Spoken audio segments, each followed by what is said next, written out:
নমস্কার শ্রোতা বন্ধুরা, গল্প কথার আসরের আজকের বৈঠকে যোগদান করার জন্য অজস্র ধন্যবাদ। আমি রুদ্র দত্ত। শুনতে থাকুন শ্রুতি পুস্তক শরদিন্দু বন্দ্যোপাধ্যায়ের ঐতিহাসিক উপন্যাস কালের মন্দিরা। আজ পঞ্চম পর্ব।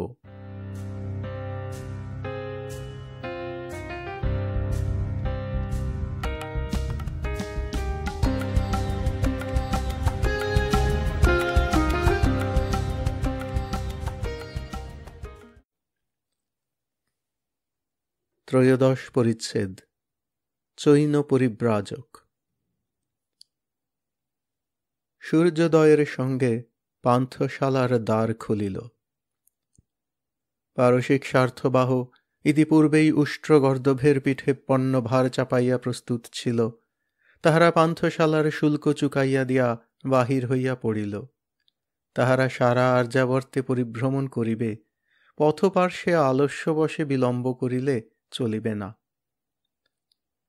চিত্রক রাত্রে ঘুমায় নাই, কিন্তু সেজন্য তাহার শরীরে তিলমাত্র ক্লান্তিবোধ ছিল না। সে দেখিল পান্থশালা শূন্য হইয়া গিয়াছে, কিন্তু রট্টার কক্ষদ্বার এখনও রুদ্ধ। রাজকুমারীর এখনও ঘুম ভাঙে নাই। চিত্রক মনে মনে গত রাত্রির অলীক ভয় ভাবনার কথা চিন্তা করিতে করিতে প্রাচীর বেষ্টনের বাহিরে গিয়া দাঁড়াইল।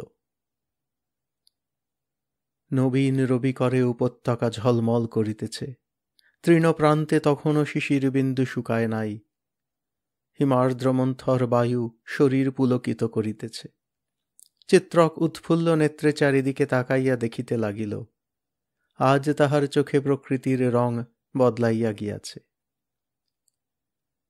চারিদিকে দেখিতে দেখিতে তাহার চোখে পড়িল, কাল রাত্রে যেখানে সে আগুনের প্রভা দেখিয়াছিল, সেইখানে আকাশ ও দিগন্তের সঙ্গমস্থলে অনেক পক্ষী উড়িতেছে। আর কোনো দিকে অমন ঝাঁক বাঁধিয়া পক্ষী উড়িতেছে না। পক্ষীগুলিকে আকাশের পটে সঞ্চারমান কৃষ্ণবিন্দুর ন্যায় দেখাইতেছে। চিত্রক অনেকক্ষণ স্থির নেত্রে সেই দিকে চাহিয়া রহিল। এই সময় রট্টা বাহিরে আসিয়া তাহার পাশে দাঁড়াইলেন। চিত্রক সহাস্য হৃদ্যতার সহিত তাহাকে সম্ভাষণ করিল। রাত্রে সুনিদ্রা হইয়াছিল? রট্টা তাহার মুখ হইতে দৃষ্টি সরাইয়া নিম্নে নদীর পানে চাহিলেন, বলিলেন, হ্যাঁ, আপনার? চিত্রক অম্লান বদনে বলিল, আমারও, খুব ঘুমাইয়াছি। রট্টা নদীর পানে একটু চাহিয়া রহিলেন। আজ তাহার মনের ভাব অন্য প্রকার, একটু চাপা, একটু অন্তর্মুখী। চিত্রকের মনোভাব কিন্তু সম্পূর্ণ বিপরীত। সে অন্তরে এক অপূর্ব প্রীতিপ্রগল্ভ উদ্দীপনা অনুভব করিতেছে। কোনো অজ্ঞাত উপায়ে এই রাজকুমারীর উপর তাহার যেন সত্যপূর্ণ অধিকার জন্মিয়াছে। যাহার জন্য জাগিয়া রাত কাটাইতে হয়, তাহার প্রতি সম্ভবত এইরূপ অধিকারবোধ জন্মে। সে জিজ্ঞাসা করিল, আপনি কি যাত্রার জন্য প্রস্তুত? রট্টা বলিলেন, আমি প্রস্তুত, কিন্তু দুদণ্ড পরে যাত্রা করিলেও ক্ষতি নাই, বলিয়া গিরিক্রোড়স্থ নির্জন পান্থশালাটির প্রতি সস্নেহ দৃষ্টিপাত করিলেন। চিত্রক হাসিয়া উঠিল, বলিল, সত্য বলুন, এই পান্থশালার প্রতি আপনার মমতা জন্মিয়াছে? রট্টা স্মিত মুখে বলিলেন, তা জন্মিয়াছে। ফিরিবার পথে আবার এখানে রাত্রি যাপন করিব। মনে মনে ভাবিলেন, ফিরিবার সময় সঙ্গে অনেক লোক থাকিবে, এমন রাত্রি আর হইবে কি? দুই একটি অন্য কথার পর চিত্রক পশ্চিম দিকে হস্ত প্রসারিত করিয়া বলিল, দেখুন তো, কিছু দেখিতে পাইতেছেন? রট্টা চক্ষের উপর করতলের অন্তরাল রাখিয়া কিছুক্ষণ দেখিলেন, অনেক পাখি উড়িতেছে। কি পাখি? চিত্রক বলিল, চিল্ল, শকুন। রট্টা চকিতে চিত্রকের পানে চাহিলেন, কিন্তু এই সময় তাহাদের মনোযোগ অন্যদিকে আকৃষ্ট হইল। পান্থশালার সম্মুখে ও দুই পাশে পথের তিনটি শাখা এতক্ষণ শূন্য পড়িয়াছিল। পারসিক স্বার্থবাহ অনেক পূর্বেই গিরিসংকটের মধ্যে অদৃশ্য হইয়া গিয়াছিল। এখন উত্তর দিক হইতে কয়েকটি মানুষ আসিতেছে দেখা গেল। তাহাদের সহিত উষ্ট্রগর্দভ নাই, কেবল কয়েকটি মানুষ অদ্ভুত বেশভূষা পরিয়া পৃষ্ঠে ঝোলা বহিয়া পদব্রজে আসিতেছে। চিত্রক বিস্মিত হইল। প্রাতঃকালে পান্থশালায় যাত্রী আসে না, কোথা হইতে আসিবে? নিকটে কোথাও জনালয় নাই, তবে ইহারা কে? যাত্রীগণ আরও কাছে আসিলে চিত্রক দেখিল, ইহাদের বেশভূষাই শুধু অদ্ভুত নয়, আকৃতিও অদ্ভুত। ক্ষুদ্রাকৃতি মানুষগুলি, মুখ বর্তুলাকার, হনু উচ্চ, চক্ষু তির্যক। চিত্রক অনেক দেশ ভ্রমণ করিয়াছে, কিন্তু এরূপ আকৃতির মানুষ কখনো দেখে নাই। পান্থশালার সম্মুখে আসিয়া পথিক দল দাঁড়াইল। 4 জন পথিক, তন্মধ্যে একজন বৃদ্ধ। মুখে অতি সামান্য শুক্ল শ্বশ্রুগুম্ফ আছে, দেহ কৃশ ও শ্রম সহিষ্ণু, মুখের ভাব দৃঢ়তা ব্যঞ্জক। ইনিই এই দলের নেতা, সন্দেহ নাই। চিত্রক ও রট্টা পরম কৌতূহলের সহিত ইহাদের দর্শন করিতেছিলেন। বৃদ্ধও কিছুক্ষণ তাহাদের নিরীক্ষণ করিয়া সাগ্রহে অগ্রসর হইয়া আসিলেন এবং তাহাদের সম্ভাষণ করিলেন। চিত্রক ও রট্টা অবাক হইয়া চাহিয়া রহিলেন। বৃদ্ধের কণ্ঠস্বর মধুর ও মন্দ্র, কিন্তু তাহার ভাষা চিত্রক বুঝি বুঝি করিয়াও বুঝিতে পারিল না। যেন পরিচিত ভাষা, অথচ উচ্চারণের বিকৃতির জন্য ধরা যাইতেছে না। চিত্রক রট্টাকে রহস্যকণ্ঠে জিজ্ঞাসা করিল, কিছু বুঝিতে পারিলেন? রট্টা বলিলেন, না, ইহারা বোধহয় চীন দেশীয়। চিত্রক তখন বৃদ্ধকে প্রশ্ন করিল, আপনারা কে, কি চান? বৃদ্ধ উত্তর দিলেন, কিন্তু এবারও চিত্রক কিছু বুঝিল না। সে মাথা চুলকাইয়া শেষে জম্বুককে ডাকিল, বলিল, তোমার নূতন অতিথি আসিয়াছে, ইহারা কে? জম্বুক নবাগতদের দেখিয়াই বলিল, ইহারা চৈনিক পরিব্রাজক, এইরূপ পথিক মাঝে মাঝে এই পথে আসেন। ইহাদের ভাষা তুমি বুঝিতে পারো? পারি, ইহারা পালি ভাষায় কথা বলেন। ভালো, জিজ্ঞাসা করো, আমাদের নিকট কি চান? জম্বুক বৃদ্ধকে প্রশ্ন করিল এবং তাহার উত্তর শুনিয়া বলিল, ভিক্ষু জানিতে চান ইনি রাজকন্যা রট্টা যশোধরা কিনা। চিত্রক সন্দেহপূর্ণ নেত্রে ভিক্ষুকে নিরীক্ষণ করিয়া বলিল, এ প্রশ্নের উত্তর পরে দিব, অগ্রে আমার প্রশ্নের উত্তর দিতে বলো। অতঃপর জম্বুকের মধ্যস্থতায় ভিক্ষুর সহিত চিত্রকের নিম্নরূপ প্রশ্নোত্তর হইল। চিত্রক, আপনি কে, কোথা হইতে আসিতেছেন?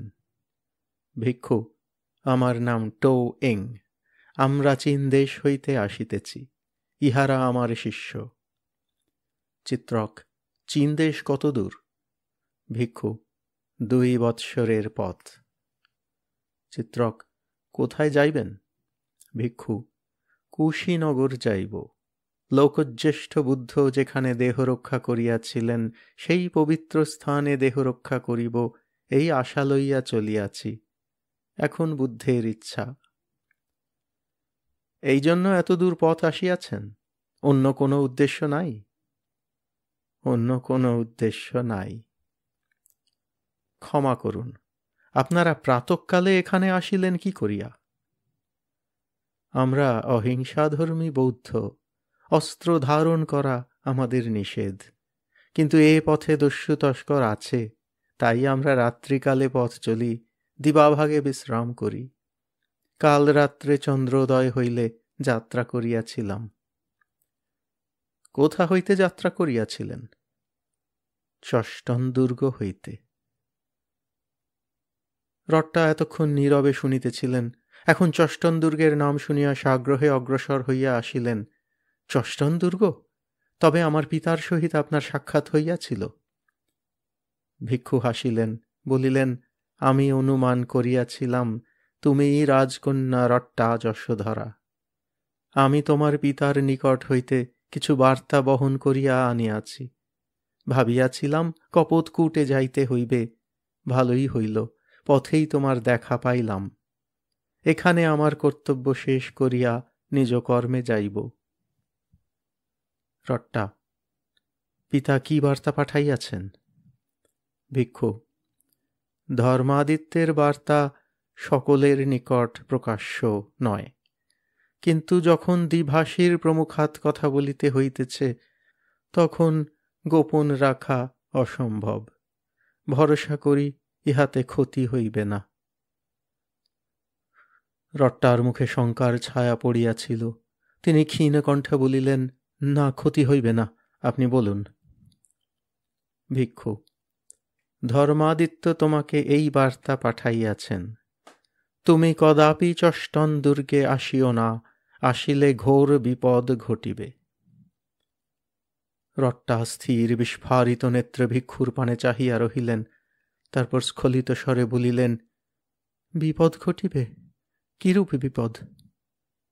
ভিক্ষু, যাত্রার পূর্বে ক্ষণেকের জন্য ধর্মাদিত্যের সহিত বিরলে সাক্ষাৎ হইয়াছিল। দুর্গাধিপতি কিরাত অতিশয় দুষ্ট। সে ছলনার দ্বারা তোমাকে চষ্টন দুর্গে লইয়া গিয়া বলপূর্বক বিবাহ করিতে চায়। ধর্মাদিত্যকে সে বন্দী করিয়া রাখিয়াছে। রট্টা, পিতাকে বন্দী করিয়া রাখিয়াছে? ভিক্ষু, কারাগারে বন্দী করে নাই, কিন্তু তাহার দুর্গ ত্যাগ করিবার অধিকার নাই, পত্র লিখিবারও অধিকার নাই। কপোতকূটে যে পত্র গিয়াছিল, তাহা ধর্মাদিত্য স্বেচ্ছায় লেখেন নাই। দীর্ঘ নীরবতার পর রট্টা চিত্রকের দিকে ফিরিলেন। তাহার মুখ রক্তহীন, কিন্তু চক্ষে চাপা আগুন।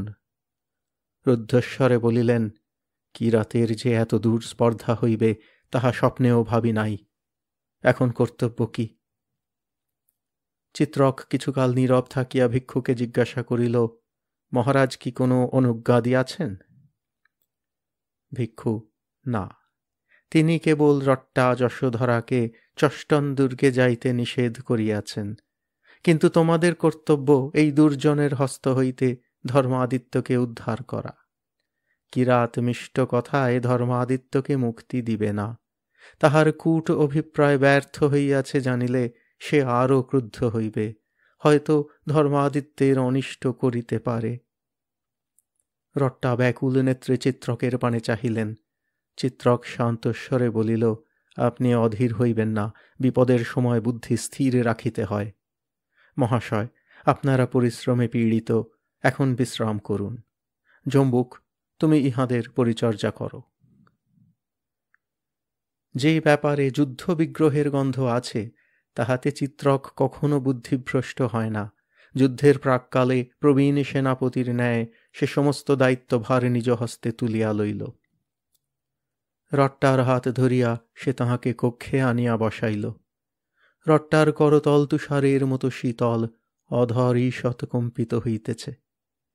নারী বাহিরে যতই পৌরুষের অভিনয় করুন, অন্তরে তিনি অবলা। চিত্রক তাহার সম্মুখে বসিল এবং ধীরভাবে তাহাকে 2-4টি প্রশ্ন করিয়া কিরাত ও চষ্টন দুর্গ সম্বন্ধে জ্ঞাতব্য বিষয়ে জানিয়া লইল। রট্টাও চিত্রকের সহিত কথা কহিতে কহিতে অনেকটা আত্মস্থ হইলেন। এখন কর্তব্য কি, এই প্রশ্নের উত্তরে চিত্রক বলিল, 2টি পথ আছে, কিন্তু আপনি যদি কিরাতকে বিবাহ করিতে সম্মত থাকেন, তাহা হইলে কোনো পথেরই প্রয়োজন নাই। রট্টা বলিলেন, কিরাতকে বিবাহ করার পূর্বে আমি আত্মঘাতিনী হইব। চিত্রক বলিল, তবে 2 পথ। 1, কপোতকূটে ফিরিয়া যাওয়া, সৈন্যদল লইয়া চষ্টন দুর্গ অবরোধ করা। যতদূর জানি সৈন্য সংগ্রহ করিতে সময় লাগিবে। চষ্টন দুর্গের ন্যায় ক্ষুদ্র দুর্গও অন্তত 500 সৈন্যের কমে অবরোধ করা অসম্ভব। রট্টা প্রশ্ন করিলেন, দ্বিতীয় পথ কি? চিত্রক বলিল, দ্বিতীয় পথ স্কন্দগুপ্তের নিকট সাহায্য ভিক্ষা করা। রট্টা উচ্চকিত হইয়া চাহিলেন, স্কন্দগুপ্ত সাহায্য দিবেন? চিত্রক বলিল, তিনি ক্ষত্রিয় চূড়ামণি, তাহার শরণ লইলে তিনি অবশ্য সাহায্য করিবেন। তবে স্কন্দগুপ্তেরই শরণ লইব। তাহার নাম শুনিলে কিরাত ভয় পাইবে, বিরুদ্ধতা করিতে সাহস পাইবে না। তাহা সম্ভব, কিন্তু স্কন্দগুপ্তের কাছে কে যাইবে? আমি যাইব, আপনি সঙ্গে থাকিবেন। চিত্রক ক্ষণিক মৌন রহিল, তারপর বলিল, আপনি নারী, লক্ষ লক্ষ সৈন্যপূর্ণ স্কন্ধাবার নারীর উপযুক্ত স্থান নয়। অবশ্য আমি সঙ্গে থাকিলে বিশেষ ভয় নাই, অভিজ্ঞান অঙ্গুরীয় দেখাইয়া স্কন্দের সমীপে পৌঁছিতে পারিব। কিন্তু একটি কথা আছে। কি কথা? সকল কথা বলার সময় নাই, কিন্তু আমি যে স্কন্দগুপ্তের দূত এ কথা তাহাকে বলা চলিবে না। আমি বিটঙ্ক রাজ্যেরই একজন সেনানী, এই পরিচয় দিলেই হইবে। স্কন্দ আমাকে চেনেন না, সুতরাং কোনো গোলযোগের সম্ভাবনা নাই। কিন্তু কেন? ও কথা এখন জিজ্ঞাসা করিবেন না। আমাকে বিশ্বাস করুন, আমি বিশ্বাসঘাতকতা করিব না। রট্টা বলিলেন, আর্য চিত্রক, চিত্রক, আমি সম্পূর্ণ আপনার অধীন। আপনি যাহা বলিবেন তাহাই করিব। চিত্রক বলিল, আমি আপনার দাস, আপনার মঙ্গলের জন্য যাহা কর্তব্য তাহা করিব। স্কন্দগুপ্তের স্মরণ লওয়াই স্থির? হ্যাঁ। চিত্রক উঠিয়া দাঁড়াইল, বলিল, তবে উঠুন, অবিলম্বে যাত্রা করিতে হইবে। দ্বার পর্যন্ত গিয়া সে ফিরিয়া দাঁড়াইল। একটা কথা, আপনি এমনভাবে বস্ত্র পরিধান করুন যাহাতে আপনাকে কিশোর বয়স্ক পুরুষ বলিয়া মনে হয়, ইহা প্রয়োজন, বলিয়া তাড়াতাড়ি কক্ষ হইতে বাহির হইয়া গেল। রট্টার মুখে ধীরে ধীরে অরুণ আভা ফুটিয়া উঠিল। তিনি কক্ষের দ্বার বন্ধ করিয়া দিয়া নূতনভাবে বেশ প্রসাধনে প্রবৃত্ত হইলেন। চিত্রক বাহিরে আসিয়া দেখিল, পাশেই একটি কক্ষে চৈন ভিক্ষুগণ আশ্রয় লইয়াছেন। জম্বুক তাহাদের পরিচর্যায় নিযুক্ত আছে। চিত্রক তাহাদের নিকটে গিয়া বলিল, জম্বুক, ভিক্ষু মহাশয়কে আমি একটি প্রশ্ন করিতে ইচ্ছা করি। মহারাজ স্কন্দগুপ্ত সম্বন্ধে তিনি কিছু জানেন কি? প্রশ্ন শুনিয়া ভিক্ষু বলিলেন, জানি। স্কন্দগুপ্ত হুন দলনের জন্য আসিয়াছেন, নিকটেই আছেন। চিত্রক, কোথায় আছেন? ভিক্ষু, এই উপত্যকার পশ্চিমে যে পর্বতশ্রেণী আছে তাহা পার হইলে আর একটি বৃহত্তর উপত্যকা আছে। স্কন্দগুপ্ত তথায় সৈন্য স্থাপন করিয়াছেন। এ কথা আপনি কিরূপে জানিলেন? চষ্টন দুর্গে শুনিয়াছি। জনৈক সৈনিক মৃগয়ায় গিয়াছিল, সে দেখিয়া আসিয়াছে। চিত্রক তখন ভিক্ষুকে সাধুবাদ করিয়া জম্বুককে আড়ালে ডাকিয়া আনিল, বলিল, জম্বুক, আমরা স্থির করিয়াছি স্কন্দগুপ্তের শিবিরে যাইব। জম্বুক বলিল, সে ভালো কথা। চিত্রক বলিল, তোমাকে কপোতকূটে যাইতে হইবে। মন্ত্রী চতুর্ভট্টের সহিত সাক্ষাৎ করিয়া সকল কথা তাহাকে বলিবে, তারপর তিনি যাহা ভালো হয় করিবেন। যথা আজ্ঞা। এখন আমাদের অশ্ব আনিতে বলো। এই বেলা যাত্রা করিলে সূর্যাস্তের পূর্বে স্কন্দগুপ্তের শিবিরে পৌঁছিতে পারিব। জম্বুক অশ্ব আনিতে গেল। চিত্রক ফিরিয়া গিয়া রট্টার দ্বারে করাঘাত করিল। রট্টা দ্বার খুলিয়া নতচক্ষে সম্মুখে দাঁড়াইলেন। চিত্রক দেখিল, বেশ পরিবর্তন করিয়া রট্টাকে অন্য রূপ দেখাইতেছে। প্রথম যেদিন সে রট্টাকে দেখিয়াছিল সেদিনের মতোই তাহাকে সহসা নারী বলিয়া চেনা যায় না। ভস্মের তলে রূপের আগুন চাপা পড়িয়াছে, কিন্তু মস্তকে শিরস্ত্রাণ নাই, বেণী শোভা পাইতেছে। তাহার কি হইবে? চিত্রক নিজ কটিবন্ধ খুলিয়া রট্টার মাথায় উষ্ণীষ বাঁধিয়া দিল। উষ্ণীষের অন্তরালে বেণীবন্ধ ঢাকা পড়িল। চিত্রক বিচারকের দৃষ্টিতে রট্টার আপাদমস্তক নিরীক্ষণ করিয়া গম্ভীর মুখে বলিল, এতক্ষণে ছদ্মবেশ সন্তোষজনক হইয়াছে। স্কন্দের সম্মুখে না পৌঁছানো পর্যন্ত ছদ্মবেশ আবশ্যক। যুদ্ধক্ষেত্র কিরূপ স্থান তাহা আপনি জানেন না, কিন্তু আমি জানি, তাই এই সাবধানতা। রট্টার চোখে জল আসিল। তিনি অবরুদ্ধ স্বরে বলিলেন, স্ত্রী জাতি বড় জঞ্জাল। চিত্রক মাথা নাড়িয়া বলিল, না, পুরুষ বড় জঞ্জাল।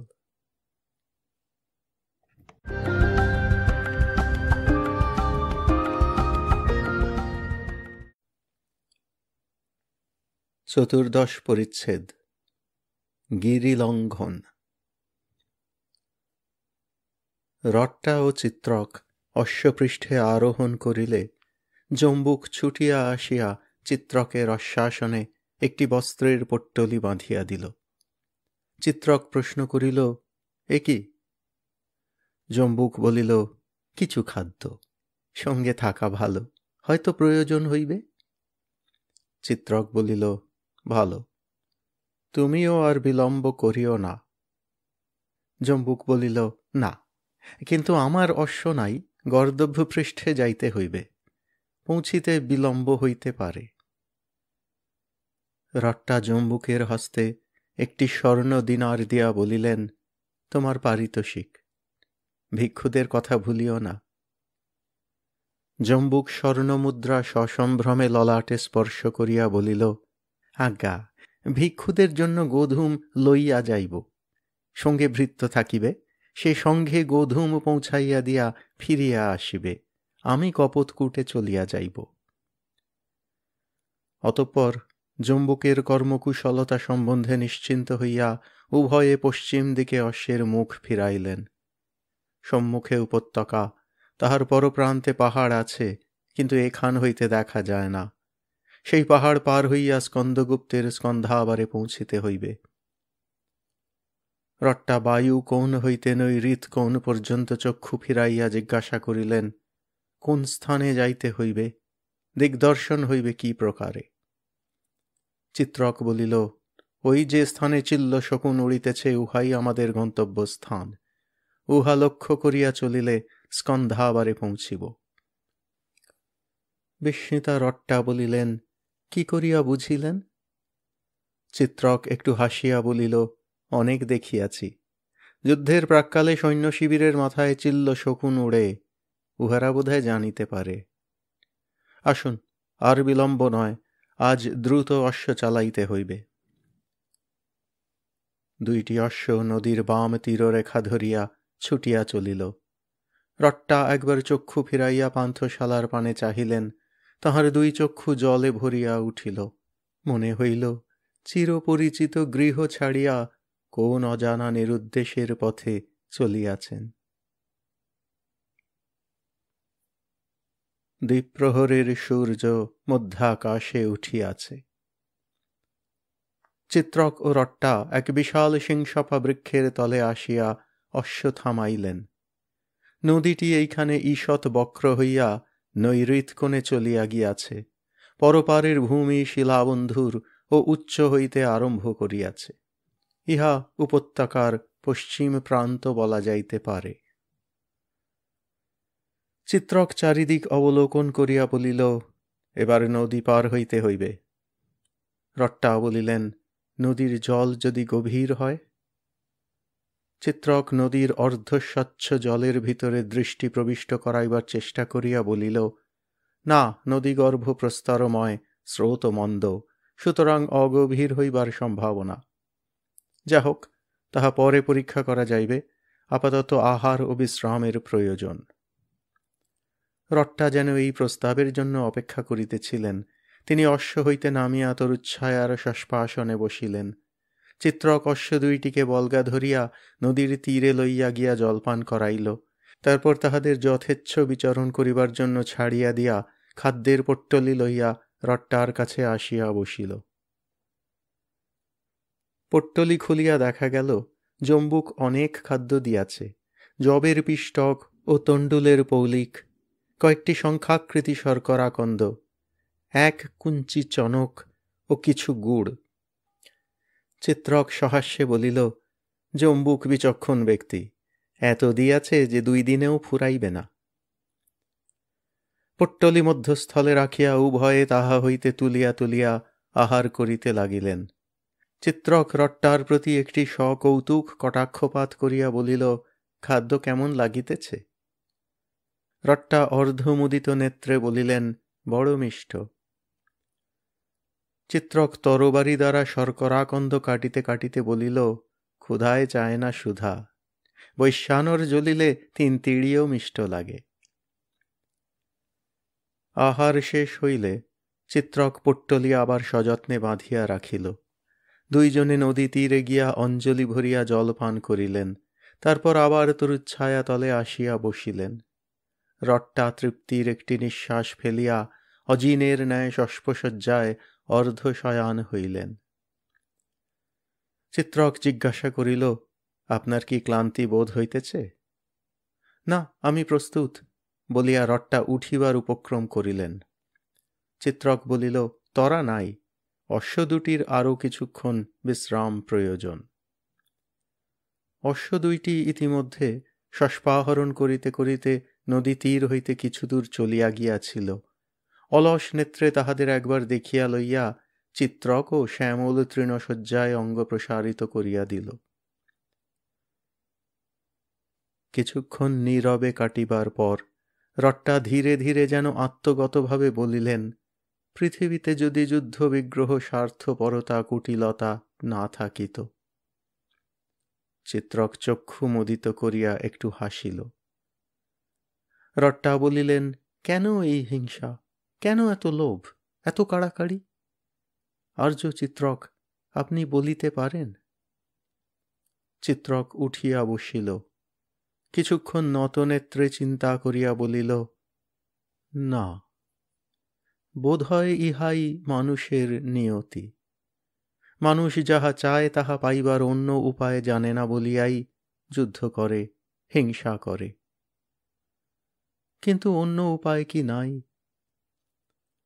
চিত্রক ধীরে ধীরে মাথা নাড়িল, জানি না, হয়তো আছে। নদীর দিকে চক্ষু তুলিয়া চিত্রক সহসা নীরব হইল।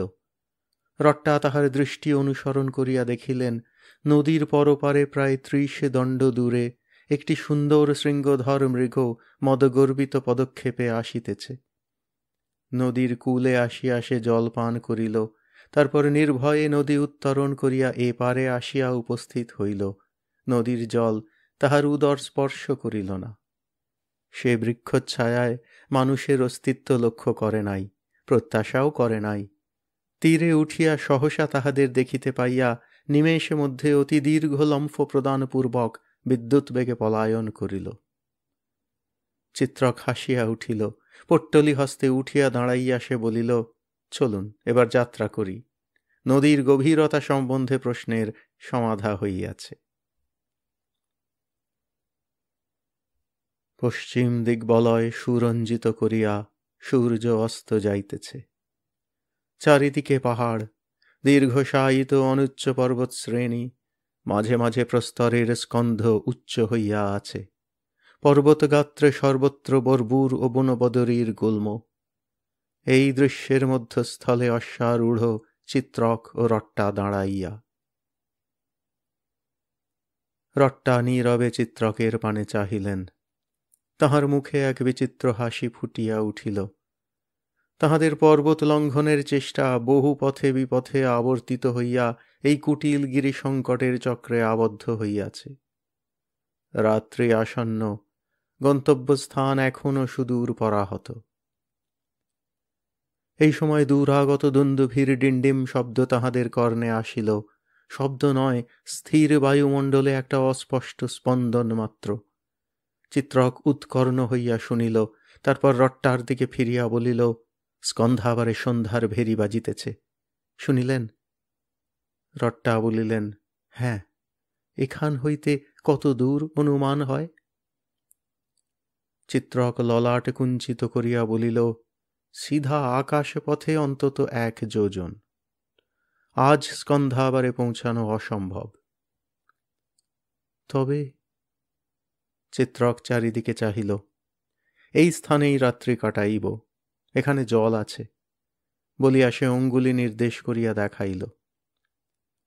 কিছু দূরে নগ্ন পর্বতগাত্র প্রাচীরের ন্যায় ঊর্ধ্বে উঠিয়াছে, তাহার অঙ্গ বহিয়া ক্ষীণ ধারায় জল গড়াইয়া পড়িতেছে। আসুন, আলো থাকিতে থাকিতে রাত্রির জন্য একটা আশ্রয় স্থল খুঁজিয়া লইতে হইবে বলিয়া চিত্রক অশ্ব চালাইল। গিরিশ্রুত জলধারা যেখানে সঞ্চিত হইয়াছে তাহার চারিপাশে তৃণ জন্মিয়াছে। চিত্রক ও রট্টা অশ্ব দুটিকে এই স্থানে ছাড়িয়া দিয়া পদব্রজে এই পর্বতস্কন্ধের পাদমূলে ইতস্তত খুঁজিয়া দেখিতে লাগিলেন। অল্প দূরে গিয়া একটি গুহা দেখা গেল। ঠিক গুহা নয়, দুইটি বিশাল পাষাণ খণ্ড পরস্পরের অঙ্গে হেলিয়া পড়িয়া অধোদেশে ক্ষুদ্র একটি কোটর রচনা করিয়াছে। পর্বতের তুলনায় কোটর ক্ষুদ্র হইলেও দুইটি মানুষ তাহার মধ্যে স্বচ্ছন্দে রাত্রি যাপন করিতে পারে। রন্ধ্র মুখ ক্ষুদ্র বটে, কিন্তু ভিতরে বেশ পরিসর। গুহা মধ্যে প্রবেশ করিয়া রট্টা সানন্দে বলিয়া উঠিলেন, এই তো সুন্দর গৃহ পাওয়া গিয়াছে। চিত্রক হাসিল। সুন্দর গৃহই বটে। আদিম যুগের মানব মানবী বোধ করি এমনই গৃহে বাস করিত। যা হোক, মুক্ত আকাশের তলে রাত্রি যাপন অপেক্ষা এ ভালো। আপনি অপেক্ষা করুন। বলিয়া সে ছুটিয়া গিয়া অশ্বের পৃষ্ঠ হইতে কম্বল আসন দুইটি লইয়া আসিল। রট্টার পদপ্রান্তে রাখিয়া বলিল, আপনি গৃহের সাজ সজ্জা করুন, আমি অন্য চেষ্টা করিতেছি। দিনের আলো দ্রুত ফুরাইয়া আসিতেছে। চিত্রক তরিতে বরবুর গুল্ম ও বদরী বনের মধ্যে হইতে শুষ্ক শাখাপত্র কুড়াইয়া আনিয়া গুহার ভিতরে জমা করিতে লাগিল। এইরূপে শুষ্ক পত্র ও কাষ্ঠের স্তূপ প্রস্তুত হইলে সে এক খণ্ড প্রস্তরের উপর তরবারির লৌহ পুনঃ পুনঃ আঘাত করিয়া অগ্নি উৎপাদনে প্রবৃত্ত হইল। কিছুক্ষণ মন্থনের পর অগ্নি জ্বলিল। চড়চড় পটপট শব্দ করিয়া শুষ্ক শাখাপত্র জ্বলিতে লাগিল। রট্টা করতালি দিয়া বলিয়া উঠিলেন, আর আমাদের অভাব কি, অগ্নিদেবতাও উপস্থিত। বলিয়াই তিনি সহসা লজ্জায় রক্তমুখী হইয়া উঠিলেন। অগ্নির দুই পাশে দুইটি কম্বল পাতিয়া চিত্রক বলিল, আপনি বসুন, আমি অশ্ব দুটির ব্যবস্থা করিয়া আসি। চিত্রক বাহির হইয়া গেল। বাহিরে তখন দিবাদীপ্তি প্রায় নির্বাপিত হইয়াছে। রট্টা প্রজ্জ্বল অগ্নিশিখার পানে চাহিয়া বসিয়া রহিলেন। ভাবিতে লাগিলেন, জীবন কি অদ্ভুত, কি ভয়ঙ্কর, কি সুন্দর। এতদিন তিনি কেবল বাঁচিয়াছিলেন, আজ প্রথম জীবনের স্বাদ পাইলেন। চিত্রক ফিরিয়া আসিয়া দেখিল, রট্টা মস্তক হইতে উষ্ণীষ মোচন করিয়াছেন। অগ্নিশিখার চঞ্চল আলোকে ছদ্মবেশ মুক্ত সুন্দর সুকুমার মুখখানি দেখিয়া চিত্রকের চিত্ত ক্ষণকালের জন্য যেন স্ফুলিঙ্গের মতো চারিদিকে বিকীর্ণ হইয়া পড়িল। কিন্তু সে তৎক্ষণাৎ মনকে সংহত করিয়া সহজভাবে বলিল, ঘোড়া দুটিকে বলগা খুলিয়া ছাড়িয়া দিলাম। এদিকে যদি সাপদ থাকে, সম্ভবত নাই, তাহারা পলাইয়া আত্মরক্ষা করিতে পারিবে। সাপদ! এই পার্বত্য বনানীর মধ্যে সাপদ থাকিতে পারে, এ কথা রট্টার মনে আসে নাই। চিত্রক রট্টার সম্মুখে খাদ্যের পুঁটুলি রাখিয়া বলিল, এইবার আহার। দুইজনে এক কম্বল আসনে বসিয়া আহার আরম্ভ করিলেন। পিষ্টক পৌলিক কিছু অবশিষ্ট ছিল। চিত্রক সেগুলি রট্টাকে দিয়া নিজে শুষ্ক চনক চিবাইতে লাগিল। রট্টা তাহা লক্ষ্য করিয়া তাহার মুখের পানে চাহিয়া মৃদু হাসিলেন, কিছু বলিলেন না। তিনিও দুই চারিটি চনক লইয়া মুখে দিলেন। কিছুক্ষণ নীরবে আহার চলিবার পর চিত্রক বলিল, আপনার এই দুর্দশার জন্য আমি বড় কুণ্ঠা বোধ করিতেছি। রট্টা বলিলেন, আপনার কুণ্ঠা কেন, আমি তো স্বেচ্ছায় আসিয়াছি। চিত্রক বলিল, কিন্তু আমি প্রস্তাব করিয়াছিলাম। রট্টা দৃঢ়স্বরে বলিলেন, অন্যায় প্রস্তাব করেন নাই। এ পর্বত যে এত দুর্গম তাহা আপনি জানিতেন না। চিত্রক অগ্নিতে একটি শাখাখণ্ড নিক্ষেপ করিয়া বলিল, তাহা সত্য, তবু ভয় হয় আপনি সন্দেহ করিতে পারেন আমার কোনো দুরভিসন্ধি আছে। আর্য চিত্রক! রট্টার চক্ষু দুটি দীপ্ত হইয়া উঠিল। আমার অন্তঃকরণ এত নীচ মনে করিবেন না। চিত্রক দীন কণ্ঠে বলিল, ক্ষমা করুন রাজকুমারী, কিন্তু আপনার ক্লেশের নিমিত্ত হইয়া আমি প্রাণে শান্তি পাইতেছি না। রট্টা তেমনি উদ্দীপ্ত স্বরে বলিলেন, আপনি আমার ক্লেশের নিমিত্ত হন নাই। আর ক্লেশ, স্ত্রী জাতির কিসে ক্লেশ হয় তাহা আপনি কি বুঝিবেন। চিত্রকের বুক দুরু দুরু করিয়া উঠিল। সে আর কথা কহিল না। স্ত্রীলোকের কিসে ক্লেশ হয়, কিসে সুখ হয়, তাহা অধম যুদ্ধজীবী কি করিয়া বুঝিবে। স্ত্রী জাতির চরিত্র এবং পুরুষদের ভাগ্য দেবতারাও জানেন না, মানুষ কোন ছার। কিন্তু তবু রট্টা যশোধরা নাম্নী এই যুবতীটির চরিত্র যতই রহস্যময় হোক, তাহা যে অনন্য, অনিন্দ এবং অনবদ্য, তাহাতে চিত্রকের মনে সংশয়মাত্র রহিল না। আহারের পর দুইজনে গুহার বাহিরে জলাধারে গিয়া জল পান করিলেন। চিত্রক একটি জ্বলন্ত কাষ্ঠখণ্ড হাতে লইয়া আলো দেখাইল। বাহিরে তখন গাঢ় অন্ধকারে চারিদিক ছাইয়া গিয়াছে। কেবল এখানে ওখানে কয়েকটি জ্যোতিরিঙ্গন নীল নেত্রানল জ্বালিয়া কোন অলক্ষ্য বস্তুর সন্ধান করিয়া ফিরিতেছে। গুহায় ফিরিয়া আসিয়া চিত্রক অবশিষ্ট কাষ্ঠগুলি অগ্নিতে সমর্পণ পূর্বক বলিল, এইবার শয়ন। এক পাশে রট্টা শয়ন করিলেন, অন্য পাশে চিত্রক। মধ্যস্থলে অগ্নিদেবতা জাগ্রত রহিলেন। শয়ন করিয়া চিত্রক চক্ষু মুদিত করিল। আজিকার এই অপরূপ পরিস্থিতি, রট্টার সহিত এই কোটরে দুই হস্ত ব্যবধানে শয়ন, চিত্রকের স্নায়ুমণ্ডলে আলোড়নের সৃষ্টি করিল, তাহাতে সন্দেহ নাই। কিন্তু তাহার চিন্তাগুলি মস্তিষ্কের মধ্যে পূর্ণতা লাভ করিবার পূর্বেই ছায়াবাজির ন্যায় মিলাইয়া যাইতে লাগিল। 2 দিন অশ্বপৃষ্ঠে এবং এক রাত্রি বিনিদ্র চক্ষে যাপন করিয়া তাহার লৌহময় শরীরেও ক্লান্তি প্রবেশ করিয়াছিল। সে অচিরাৎ গাঢ় নিদ্রায় অভিভূত হইল। মধ্যরাত্রির পর চিত্রক জাগিয়া উঠিল। একেবারে পরিপূর্ণ চেতনা লইয়া উঠিয়া বসিল। অগ্নি নিঃশেষ হইয়া নিভিয়া গিয়াছে, চতুর্দিকে দুর্ভেদ্য অন্ধকার। তাহার মধ্যে চিত্রক অনুভব করিল রট্টা আসিয়া তাহার বাহু চাপিয়া ধরিয়াছেন, তাহার কানে কানে বলিতেছেন, ওই দেখুন, গুহার দ্বারের দিকে দেখুন। গুহামুখের দিকে দৃষ্টি ফিরাইয়া চিত্রক দেখিল অঙ্গারের ন্যায় রক্তবর্ণ 2টি চক্ষু তাহাদের পানে তাকাইয়া আছে। অন্ধকারে এই অঙ্গার চক্ষু জীবের শরীর দেখা যাইতেছে না, মাঝে মাঝে চক্ষুর পলক পড়িতেছে। চিত্রক জানিত হিংস্র জন্তুর চক্ষু অন্ধকারে রক্তবর্ণ দেখায়, সুতরাং এই জন্তুটা তরক্ষু হইতে পারে, আবার ব্যাঘ্রও হইতে পারে।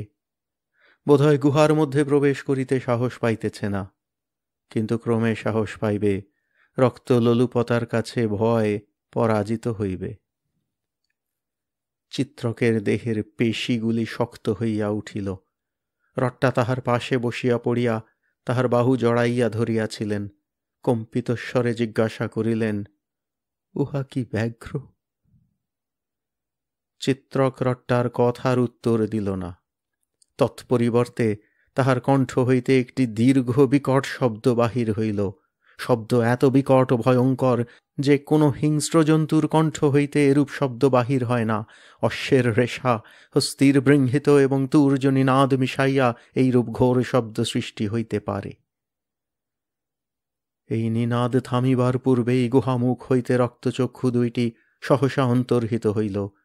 বাহিরে শুষ্ক পত্রাদির উপর পলায়মান জন্তুর দ্রুত পদধ্বনি ক্ষণিক শোনা গেল, তারপর আবার সব নিস্তব্ধ। চিত্রকের মুখনিসৃত রোমহর্ষণ শব্দ শুনিয়া রট্টার সংজ্ঞা প্রায় বিলুপ্ত হইয়াছিল। চিত্রক এখন তাহাকে কোমল স্বরে বলিল, রাজকুমারী, আর ভয় নাই, জন্তুটা পলাইয়াছে। রট্টা মুখ তুলিলেন। অন্ধকারে কেহ কাহাকেও দেখিতে পাইল না। রট্টা ক্ষীণ স্বরে বলিলেন, ও কি ভয়ানক শব্দ! আপনি করিলেন? চিত্রক বলিল, হ্যাঁ, উহার নাম সিংহনাদ। যুদ্ধকালে ঐরূপ হুঙ্কার ছাড়িবার প্রথা আছে বলিয়া লঘুকণ্ঠে হাসিল। রট্টা একটি অতি গভীর নিঃশ্বাস ত্যাগ করিলেন। তাহার অঙ্গুলিগুলি নামিয়া আসিয়া চিত্রকের অঙ্গুলি জড়াইয়া লইল। তাহার কপোল চিত্রকের বাহুর উপর ন্যস্ত হইল। চিত্রক উদ্গত হৃদয় আবেগ দমন করিয়া বলিল, রাজকুমারী। অস্ফুট কণ্ঠে রট্টা বলিলেন, রাজকুমারী নয়, বল রট্টা। কিছুক্ষণ স্তব্ধ থাকিয়া চিত্রক কম্পমান কণ্ঠে বলিল, রট্টা। বল রট্টা যশোধরা। রট্টা যশোধরা। কিছুক্ষণ নীরব, তারপর রট্টা বলিল, আজ অন্ধকার আমার লজ্জা ঢাকিয়া দিয়াছে, তাই বলিতে পারিলাম। আমি তোমার, জন্ম জন্মান্তরে আমি তোমার ছিলাম, এ জন্মেও তোমার, পরজন্মেও তোমার হইব। হৃদয়তন্তু ছিঁড়িয়া চিত্রক বলিল, রট্টা তুমি জানো না আমি কে, যদি জানিতে। রট্টার অন্য হস্তটি আসিয়া চিত্রকের অধর স্পর্শ করিল। সে পূর্ববৎ শান্ত অস্ফুট স্বরে বলিল, আমি আর কিছু জানিতে চাহি না। তুমি ক্ষত্রিয়, তুমি বীর, তুমি মানুষ, কিন্তু এ সকল অবান্তর কথা। তুমি আমার, ইহাই আমার কাছে যথেষ্ট। চিত্রকের স্কন্ধের উপর মাথাটি সুবিন্যস্ত করিয়া বলিল, এখন আমি ঘুমাইব, আমার চক্ষু ঢুলিয়া আসিতেছে। অন্ধকারে ক্ষুদ্র একটি জৃম্ভনের শব্দ হইল। তুমি কি আজ ঘুমাও নাই? না, তুমি ঘুমাইলে আমার ঘুম আসিল না। কি অদ্ভুত মানুষ তুমি, তাহাই ভাবিতে ভাবিতে জাগিয়া রহিলাম। তাই তো ওই সাপদের চক্ষু দেখিতে পাইলাম। কিন্তু এখন ঘুমাইব। তুমি কাল রাত্রে যেমন জাগিয়াছিলে, আজও তেমনি জাগিয়া থাকো। একটু হাসির শব্দ হইল, তারপর রট্টা চিত্রকের স্কন্ধে মাথা রাখিয়া ঘুমাইল। তাহার নিঃশ্বাস ধীরে ধীরে পড়িতে লাগিল। চিত্রক উদ্বেল হৃদয়ে জাগিয়া রহিল। উষার আলোক গুহার রন্ধ্রমুখ পরিস্ফুট করিলে রট্টার ঘুম ভাঙিল। সে হাসি ভরা চোখ তুলিয়া চাহিল। চিত্রকের বিনিদ্র চক্ষু তাহাকে নূতন দিনের অভিবাদন জানাইল। রট্টা যশোধরা, আর্য। দুইজনের মধ্যে দীর্ঘ গভীর দৃষ্টি বিনিময় হইল, তারপর তাহারা উঠিয়া দাঁড়াইল। চিত্রক বলিল, চলো, এখনো অনেক কাজ বাকি। সূর্যোদয়ের সঙ্গে সঙ্গে তাহারা বাহির হইল। জটিল শিলাবন্ধুর পথ, তাহাও কণ্টক গুল্মে আবৃত। কখনো একটি পথ বহুদূর পর্যন্ত অনুসরণ করিয়া দেখা যায়, আর অগ্রসর হইবার উপায় নাই। দুর্ভেদ্য কণ্টক গুল্ম কিংবা দুরারোহ শৈল প্রাচীর পথ রোধ করিয়া দাঁড়াইয়াছে। আবার ফিরিয়া আসিয়া নূতন পথ ধরিতে হয়। পর্বত শ্রেণীরও যেন শেষ নাই, একটির পর আর একটি। অতি কষ্টে এক পর্বত পৃষ্ঠে আরোহণ করিয়া দেখা যায়, সম্মুখে আর একটি পাহাড়, গন্তব্যস্থানের চিহ্ন নাই। দ্বিপ্রহর অতীত হইল। অবশেষে বহু আয়াসে কয়েকটি পর্বতপৃষ্ঠ অতিক্রম করিবার পর একটির শীর্ষে উঠিয়া তাহারা হর্ষধ্বনি করিয়া উঠিল। সম্মুখেই উপত্যকা। উপত্যকাটি সুচিত্রিত পারসিক গালিচার মতো তাহাদের নেত্রতলে প্রসারিত হইয়া আছে। আয়তনে অনুমান 10 বর্গক্রোশ হইবে। এই সুবিশাল ভূমিখণ্ডের উপর তিল ফেলিবার স্থান নাই। যতদূর দৃষ্টি যায় অগণিত শিবির, বস্ত্রাবাস, তালপত্রের ছত্রাবাস, তাহাদের ফাঁকে ফাঁকে পিপীলিকা শ্রেণীর ন্যায় মানুষ ঘুরিয়া বেড়াইতেছে। স্কন্ধাবারের বাম প্রান্ত বেষ্টন করিয়া অশ্বের আগড়, শ্বেত কৃষ্ণ পিঙ্গল নানা বর্ণের অসংখ্য অশ্ব, কম্বোজ সিন্ধু আরট্ট বনায়ু নানা জাতীয় তীক্ষ্ণ বীর্য রণ অশ্ব। অন্য প্রান্তে স্কন্ধাবারের দক্ষিণ দিকে নিদাঘের মেঘাড়ম্বরবৎ হস্তির পাল, মদস্রাবী হস্তিপুঞ্জ গলঘণ্টা বাজাইয়া দুলিতেছে, শূন্যে শূন্য আস্ফালন করিতেছে, বৃংহিতধ্বনি করিতেছে। এই বিক্ষুব্ধ সমুদ্রতুল্য সৈন্যাবাস দেখিয়া রট্টার মুখ শুকাইল। চিত্রক তাহা লক্ষ্য করিয়া বলিল, ভয় নেই, আমার কাছে মন্ত্রপুত কবচ আছে। ওই যে মধ্যস্থলে রক্তবর্ণ বৃহৎপট্টাবাস দেখিতেছ, উহাই সম্রাটের শিবির, ওইখানে আমাদের পৌঁছিতে হইবে। অতঃপর তাহারা পর্বতগাত্র অবরোহণ করিয়া উপত্যকায় নামিল। কিন্তু এখনও তাহাদের পথের প্রতিবন্ধক শেষ হয় নাই। একদল অশ্বারোহী শিবির রক্ষিয়া আসিয়া তাহাদের ঘিরিয়া ধরিল। কে তোমরা, কি অভিপ্রায়? চিত্রক স্কন্দগুপ্তের অভিজ্ঞান মুদ্রা দেখাইয়া পরিত্রাণ পাইল। তারপর আরও কয়েকবার রক্ষীরা তাহাদের গতিরোধ করিল।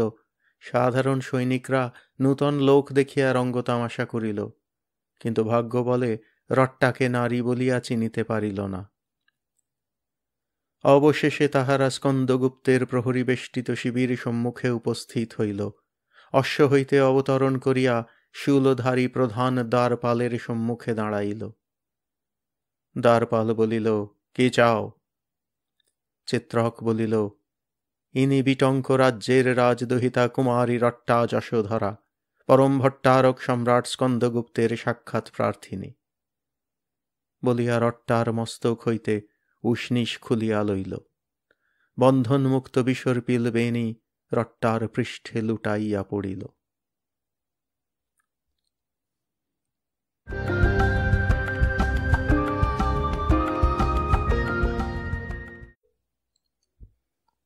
পঞ্চদশ পরিচ্ছেদ। স্কন্ধাবারে। মধ্যাহ্ন ভোজনের পর স্কন্দগুপ্ত শিবিরের একটি কক্ষে শয্যায় শায়িত হইয়া বিশ্রাম করিতেছিলেন। দুইজন সম্বাহক তাঁহার পদসেবা করিতেছিল, একজন কিঙ্করী চামর ঢুলাইয়া ব্যজন করিতেছিল।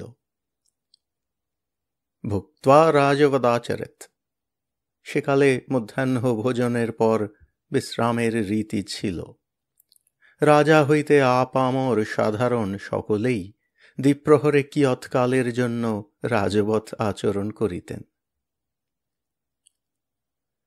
স্কন্দের বস্ত্রাবাসে অনেকগুলি প্রকোষ্ঠ, তন্মধ্যে এইটি সর্বাপেক্ষা বৃহৎ। এটি মন্ত্রগৃহরূপে ব্যবহৃত হইত। সেনাপতি ও অমাত্যগণের সহিত বসিয়া রাজা মন্ত্রণা করিতেন। সিংহাসন আদি কিছুই ছিল না। ভূমির উপর স্থূল আস্তরণ বিস্তৃত, তদুপরি রাজার জন্য উচ্চ গদির শয্যা।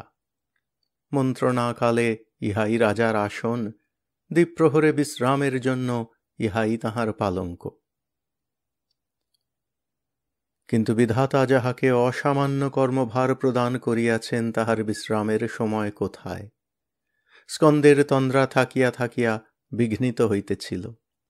গুপ্তচর চুপি চুপি প্রবেশ করিয়া তাহার কানে কানে কথা বলিয়া নিঃশব্দে চলিয়া যাইতেছিল। আবার কিছুক্ষণ পরে অন্য গুপ্তচর আসিতেছিল।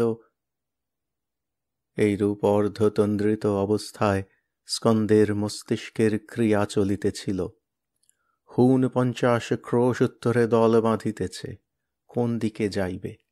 এক, আমাকে আক্রমণ করিতে পারে, তাহা বোধহয় করিবে না। 2, আমাকে পাশ কাটাইয়া আর্যাবর্তের সমতল ভূমিতে নামিবার চেষ্টা করিতে পারে, তাহা করিতে দিব না। 3, আমাকে দক্ষিণে রাখিয়া বিটঙ্ক রাজ্যটা অধিকার করিয়া বসিতে পারে। বিটঙ্ক রাজ্যের রাজাটা হুন। সম্মুখে শত্রু ভালো, কিন্তু পিছনে শত্রু যদি ঘাঁটি গাড়িয়া বসে। 2-3 দণ্ড এইভাবে কাটিবার পর স্কন্দের তন্দ্রাবেশ দূর হইল। তিনি শয্যায় উঠিয়া বসিলেন। সম্বাহকদের হস্ত সঞ্চালনে বিদায় করিয়া ডাকিলেন, পিপুল। কক্ষের এক অন্ধকার কোণে বিপুলকায় রাজবয়স্য পিপ্পলি মিশ্র অঙ্গ প্রত্যঙ্গ যথেচ্ছ প্রসারিত করিয়া রাজবৎ আচরণ করিতেছিলেন। স্কন্দের আহ্বানে জাগিয়া উঠিয়া একটি প্রকাণ্ড জৃম্ভন ত্যাগ করিলেন। বলিলেন, বয়স্য, আমি ঘুমাই নাই, চক্ষু মুদিয়া ব্রাহ্মণীর চিন্তা করিতেছিলাম। রাজা প্রশ্ন করিলেন, পিপুল, ব্রাহ্মণীর জন্য কি বড়ই বিরহ বেদনা অনুভব করিতেছ? ঠিক বিরহ নয়, তবু চারিদিক ফাঁক ফাঁক ঠেকিতেছে, বলিয়া ব্রাহ্মণ রাজ সমীপে আসিয়া বসিলেন। যে কিঙ্করী চামর ঢুলাইতেছিল, রাজা তাহাকে বলিলেন, লহরী, বয়স্যের জন্য তাম্বুল আনয়ন কর। কিঙ্করী চামরে রাখিয়া চলিয়া গেল। লহরী নাম্নী এই দাসীটি উত্তীর্ণ যৌবনা, কিন্তু সুদর্শনা। স্কন্দের যৌবনকাল হইতে সে তাহার সেবা করিয়াছে, যুদ্ধক্ষেত্রেও তাহার সঙ্গ ছাড়ে নাই। রাজপরিজনের মধ্যে লহরীই একমাত্র নারী, স্কন্দ তাহার হস্তে আপন গৃহস্থালির সমস্ত ভার ছাড়িয়া দিয়াছিলেন। সে তাহার পাচিকা সন্নিধাতা, তাম্বুল কলঙ্ক বাহিনী, দেহরক্ষিণী। যুদ্ধ শিবিরে ছায়ার ন্যায় সে তাহার সঙ্গে সঙ্গে থাকিত, যক্ষিণীর ন্যায় তাহাকে চোখে চোখে রাখিত। স্কন্দ তাহাকে সহোদরার ন্যায় স্নেহ করিতেন। পিপ্পলি মিশ্র দীর্ঘশ্বাস ছাড়িয়া বলিলেন, কবি কালিদাস লিখিয়াছেন, কিং পুনর্দূর সংস্থে, মেঘ দেখিলে প্রবাসী ব্যক্তির নাকি বড়ই কষ্ট হয়। মেঘ না দেখিয়াই আমার যে রূপ অবস্থা। তোমার কি রূপ অবস্থা? এত সৈন্য সামন্ত রহিয়াছে, তবু মনে হয় যেন কেহ নাই। বয়স যতই বাড়িতে থাকে, গৃহিণীর অভাবে 10 দিক ততই শূন্য মনে হয়। কিন্তু এ সকল গূঢ় বৃত্তান্ত তুমি বুঝিবে না। গৃহিণী কি বস্তু তাহা তো ইহ জন্মে জানিলে না। গৃহিণী কি বস্তু? পিপ্পলি বলিলেন, গৃহিণী সচিব সখী প্রিয় শিষ্যা ললিতে কলাবিধৌ। স্কন্দ বলিলেন, তোমার অবস্থা দেখিতেছি শঙ্কাজনক। বারংবার কালিদাস আবৃত্তি করিতেছ। তোমার যুদ্ধ দেখিবার স্বাদ হইয়াছিল, তাই সঙ্গে আনিয়াছিলাম। এমন জানিলে তোমার ব্রাহ্মণীকেও সঙ্গে লইয়া আসিতাম। না বয়স্য, এই ভালো। আমার একটু ক্লেশ হইতেছে, তাহাতে ক্ষতি নাই। সে যদি আসিত, এত সৈন্য আর হাতি ঘোড়া দেখিয়া ভয়েই মরিয়া যাইত। পিপ্পলি মিশ্র অতি দীর্ঘ নিঃশ্বাস মোচন করিলেন। মনে হইল নিঃশ্বাসটি তাহার মূলাধার চক্রে জন্মলাভ করিয়া ষটচক্র ভেদ করিয়া বাহির হইয়া আসিল। এই সময় লহরী তাম্বুল কলঙ্ক আনিয়া পিপ্পলি মিশ্রের অগ্রে রাখিল এবং পুনর্বার চামর লইয়া ব্যজন করিতে লাগিল। তাম্বুল পাইয়া ব্রাহ্মণের মুখ প্রফুল্ল হইল। তিনি শঙ্কুলার সাহায্যে গুবাক কাটিয়া স্বয়ং তাম্বুল রচনায় প্রবৃত্ত হইলেন। স্কন্দ তখন বলিলেন, পিপুল, এবার হুণের সহিত যুদ্ধ করার নূতন এক পন্থা আবিষ্কার করিয়াছি। পিপুল হৃষ্ট হইয়া বলিলেন, ভালো ভালো, পলাণ্ডু সেবী দুর্গন্ধ চুচুন্দরগুলাকে ভালো করিয়া শিক্ষা দাও। কি পন্থা বাহির করিয়াছ? স্কন্দ বলিলেন, দেখো, হুনেরা ঘোড়ার পিঠে ছাড়া যুদ্ধ করিতে পারে না, কিন্তু পার্বত্য দেশে ঘোড়ায় চড়িয়া যুদ্ধ ভালো হয় না, তাই স্থির করিয়াছি। পিপুল বলিলেন, বুঝিয়াছি, হস্তি চড়িয়া যুদ্ধ করিবে। স্কন্দ বলিলেন, তুমি একটি হস্তি মূর্খ। আমি পদাতি দিয়া যুদ্ধ করিব। পিপুল অবাক হইয়া বলিলেন, পদাতি দিয়া? তবে পাল পাল হাতি আনিয়াছ কেন? স্কন্দ বলিলেন, হাতিও কাজে লাগিবে, কিন্তু আসল যুদ্ধ করিবে পদাতি। কিন্তু ইহাতে নূতন আবিষ্কার কি আছে?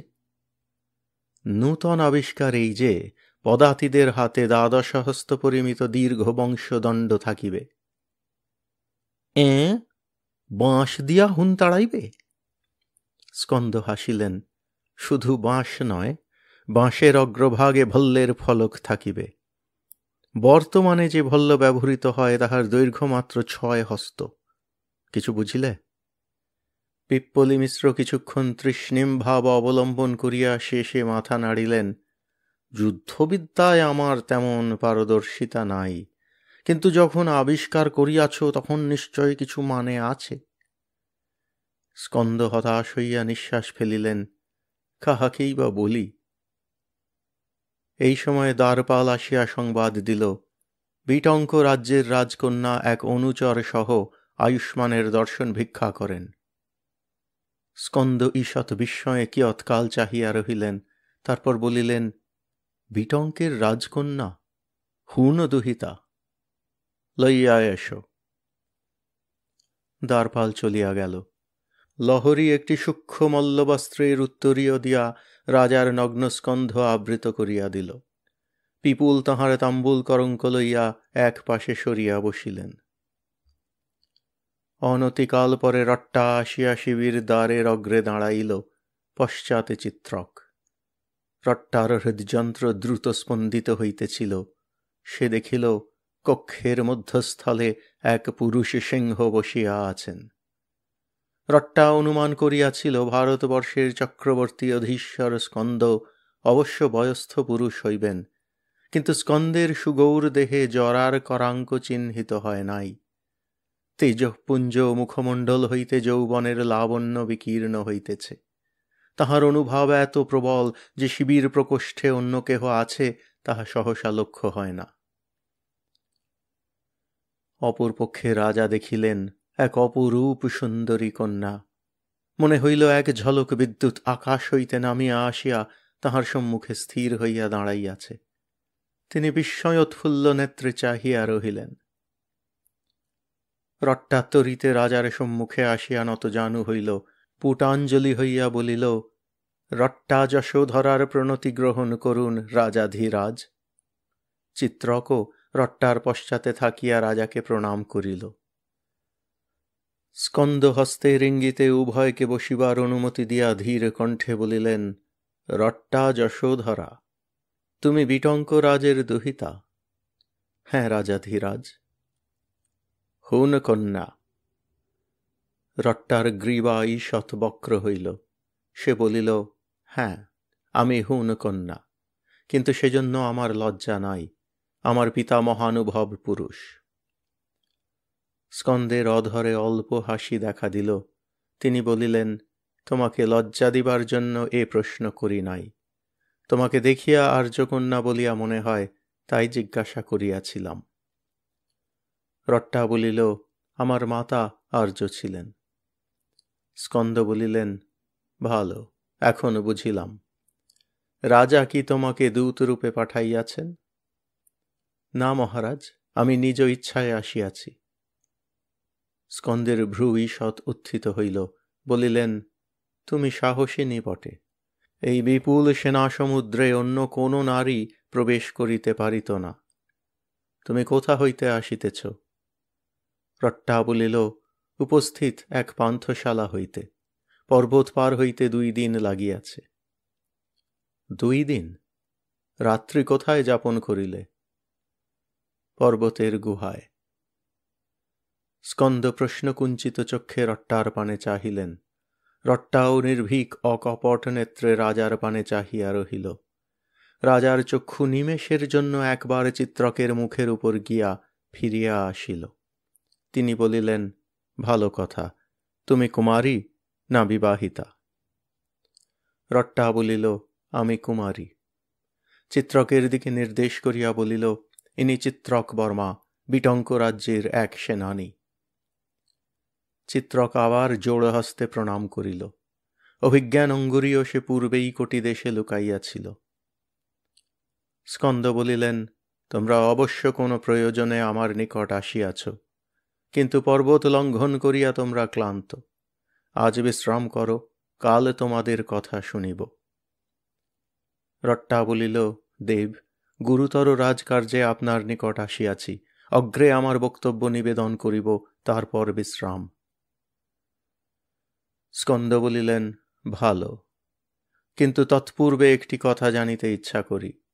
বিটঙ্ক রাজার নিকট পত্র দিয়া আমি এক দূত পাঠাইয়াছিলাম, সে দূত কি পৌঁছে নাই?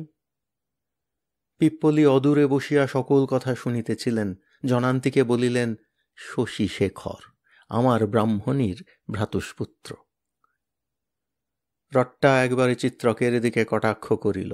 চিত্রক বলিল, দূতের কথা জানি না আয়ুষ্মান, কিন্তু রাজকীয় পত্র পৌঁছিয়াছে। স্কন্দ বলিলেন, তবে পত্রের উত্তর আমি পাই নাই কেন? রট্টা বলিলেন, মহারাজ, আমার বক্তব্য শুনিলেই সকল কথা বুঝিতে পারিবেন। স্কন্দ শিরঃসঞ্চালনে সম্মতি দিলেন। রট্টা তখন চষ্টন দুর্গ ঘটিত সমস্ত বৃত্তান্ত প্রকাশ করিয়া বলিল, কেবল চিত্রকের দূত পরিচয় গোপন রাখিল। রাজা মনোযোগের সহিত শুনিলেন। বৃত্তান্ত শেষ হইলে জিজ্ঞাসা করিলেন, এই কিরাত কি হুন? রট্টা বলিল, হ্যাঁ মহারাজ, আমারই মতন। স্কন্দ সব প্রশংসনেত্রে চাহিয়া বলিলেন, তোমার মতন অল্পই আছে। তোমার ন্যায় পিতৃভক্তি, কর্তব্যনিষ্ঠা, সাহস অতি বিরল। কিরাতের দোষ নাই, রূপে ও গুণে তুমি সকল পুরুষের লোভনীয়, বলিয়া মৃদু হাসিলেন। রট্টা নত মুখে রহিল। স্কন্দ তখন বলিলেন, আমি তোমার পিতাকে উদ্ধার করিব, আমার নিজেরও স্বার্থ আছে। লহরীর দিকে ফিরিয়া বলিলেন, লহরী, গুলিক বর্মাকে ডাকিয়া পাঠাও। লহরী এতক্ষণে একাগ্র মনে বাক্যালাপ শুনিতেছিল এবং স্কন্দের মুখভাব নিরীক্ষণ করিতেছিল। সে চামর রাখিয়া দ্রুত বাহির হইয়া গেল। গুলিক বর্মা একজন কনিষ্ঠ সেনানায়ক এবং স্কন্দের পার্শ্বচর, বূঢ়রস্ক বৃষস্কন্ধ মূর্তি, ধূমকেতুর ন্যায় গোঁফ। সে আসিয়া প্রণাম করিয়া দাঁড়াইলে স্কন্দ প্রশ্ন করিলেন, গুলিক, চষ্টন দুর্গ কোথায় জানো? গুলিক বলিল, জানি আয়ুষ্মান। চষ্টন দুর্গ বিটঙ্ক রাজ্যের উত্তর সীমান্তে অবস্থিত, এখান হইতে প্রায় 20 ক্রোশ উত্তর পূর্বে। স্কন্দ বলিলেন, শোন, চষ্টন দুর্গের দুর্গাধিপ কিরাত বিটঙ্ক রাজকে ছলে নিজ দুর্গে লইয়া গিয়া আবদ্ধ করিয়া রাখিয়াছে। তুমি 100 অশ্বারোহী লইয়া কল্ল প্রত্যুষে যাত্রা করিবে। বিটঙ্ক রাজ্যের এই সেনানী চিত্রক বর্মা তোমার সঙ্গে যাইবেন। তুমি দুর্গাধিপ কিরাতকে আমার নাম করিয়া বলিবে, যেন তদ্দণ্ডেই বিটঙ্ক রাজকে তোমার হস্তে সমর্পণ করে। অতঃপর রাজাকে লইয়া তুমি অবিলম্বে ফিরিয়া আসিবে। গুলিক বলিল, যথা আজ্ঞা। যদি কিরাত রাজাকে সমর্পণ করিতে সম্মত না হয়, তাহাকে বলিও, আদেশ উপেক্ষা করিলে সহস্র রণহস্তি লইয়া আমি স্বয়ং গিয়া তাহার দুর্গ সমভূমি করিব। আজ্ঞা।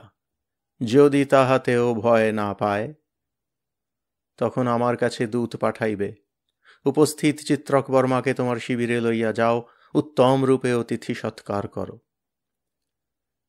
চিত্রক একটু ইতস্তত করিল, কিন্তু স্কন্দের আদেশ অলঙ্ঘনীয়। সে রট্টার প্রতি একবার পশ্চাৎ দৃষ্টি নিক্ষেপ করিয়া গুলিক বর্মার সহিত প্রস্থান করিল। চিত্রককে চলিয়া যাইতে দেখিয়া রট্টার মনে ঈষৎ শঙ্কার উদয় হইল, কিন্তু সে তাহা দমনপূর্বক অল্প হাসিবার চেষ্টা করিয়া বলিল, আর আমি কি চষ্টন দুর্গে যাইব না? স্কন্দ মাথা নাড়িয়া বলিলেন, না, তুমি আমার শিবিরে থাকিবে। তুমি রাজকন্যা, অনেক বিপদ উত্তীর্ণ হইয়া আমার কাছে আসিয়াছ, আবার তোমাকে বিপদের মুখে পাঠাইব না। রট্টা বলিল, দেব, আপনার অসীম করুণা, কিন্তু। স্কন্দ বলিলেন, রট্টা যশোধরা, ভয় করিও না। তুমি তোমার পিতার প্রাসাদে যেরূপ নিরাপদ থাকিতে, আমার শিবিরে তদপেক্ষা অধিক নিরাপদে থাকিবে। লহরী, রাজকন্যাকে লইয়া যাও, উনি পথশ্রান্ত। তোমার উপর মাননীয়া অতিথির পরিচর্যার ভার রহিল। ইহার পর রট্টার মুখে আর আপত্তির কথা জোগাইল না। লহরী তাহার পাশে আসিয়া স্নিগ্ধ স্বরে বলিল, আসুন কুমার ভট্টারিকা। লহরী রট্টাকে লইয়া প্রস্থান করিলে পিপ্পলি মিশ্র জানু সাহায্যে রাজার পাশে আসিয়া বসিলেন। তাহার কানে কানে বলিলেন, বয়স্য, কেমন দেখিলে? স্কন্দ মৃদু হাস্যে বলিলেন, অপূর্ব। পিপ্পলি বলিলেন, তবে আর বিলম্ব করিও না। যদি গার্হস্থ্য ধর্ম অবলম্বন করিতে চাও, এই সুযোগ। গৃহিণী, সচিব, সখী এমনটি আর পাইবে না। স্কন্দ স্মিত মুখে নীরব রহিলেন। নৈশ ভোজনের পর রাত্রি প্রথম প্রহরে চিত্রক রট্টার সহিত সাক্ষাৎ করিতে আসিল। প্রত্যুষে যাত্রা করিতে হইবে। কক্ষে আর কেহ ছিল না। দীপদণ্ডে স্নিগ্ধ জ্যোতি বর্তিকা জ্বলিতেছিল। রট্টা আসিয়া চিত্রকের হাত ধরিয়া দাঁড়াইল, বলিল, আমি তোমার সঙ্গে যাইতে পাইলাম না। নিম্নস্বরে কথা হইতে লাগিল। চিত্রক বলিল, এই ভালো, এখানে তুমি নিরাপদে থাকিবে। রট্টা বলিল, তুমি কাছে না থাকিলে আমার আর নিরাপদ মনে হয় না। চিত্রক রট্টার স্কন্ধের উপর হাত রাখিল। রট্টা, লক্ষ্য করিয়াছ কি, স্কন্দ তোমার প্রতি আকৃষ্ট হইয়াছেন। চিত্রকের মুখের কাছে মুখ আনিয়া রট্টা বলিল, লক্ষ্য করিয়াছি, ইহাতে ভালোই হইবে। সে তুমি জানো। চিত্রক রট্টার স্কন্ধ হইতে হাত নামাইয়া লইল। রট্টা বলিল, হ্যাঁ, আমি জানি। আমার মন আমি জানি। তবে আজ চলিলাম, আবার কবে দেখা হইবে কি না জানি না। তুমি নিশ্চিন্তে থাকো, আবার শীঘ্রই দেখা হইবে। চিত্রকের মনে কিন্তু কাঁটা ফুটিয়া রহিল।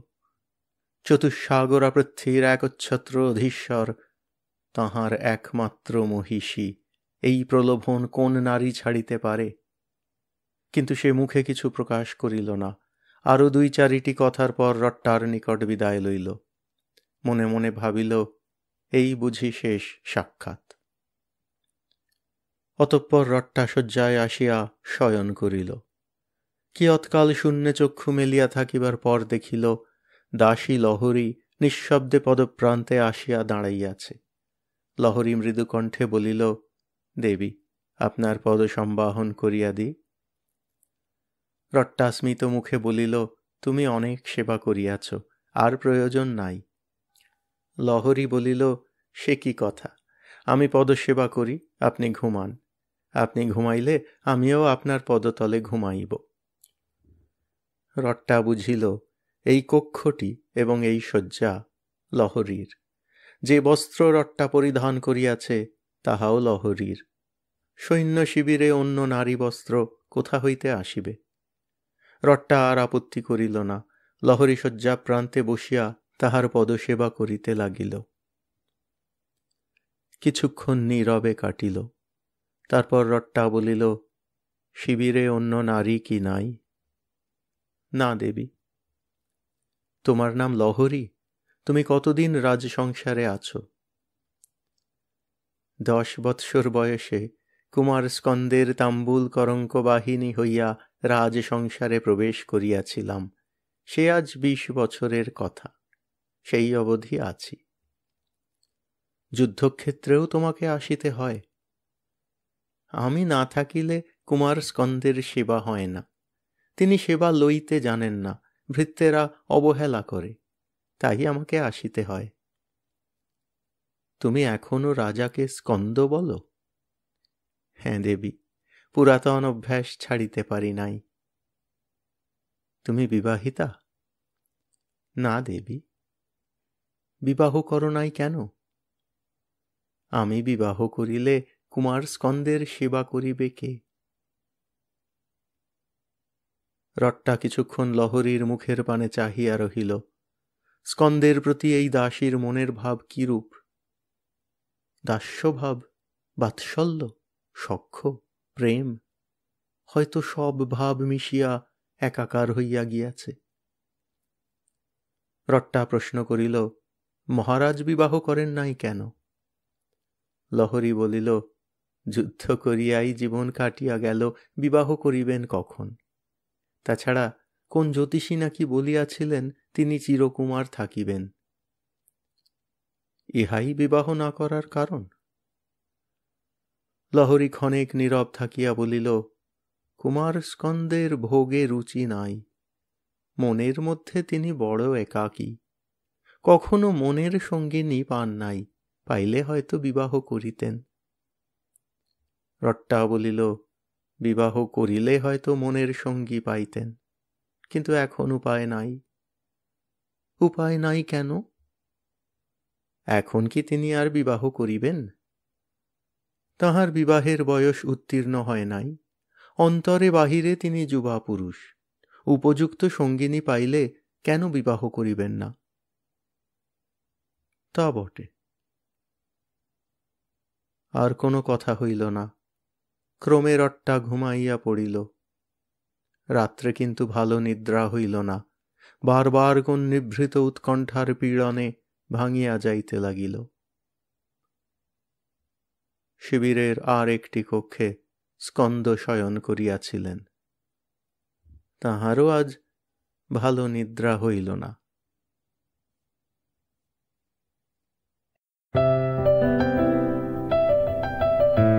আপনাদের মতামত আমাদের জানাতে ভুলবেন না কিন্তু শ্রোতা বন্ধুরা। আমাদের ওয়েবসাইট golpokothar-asor.org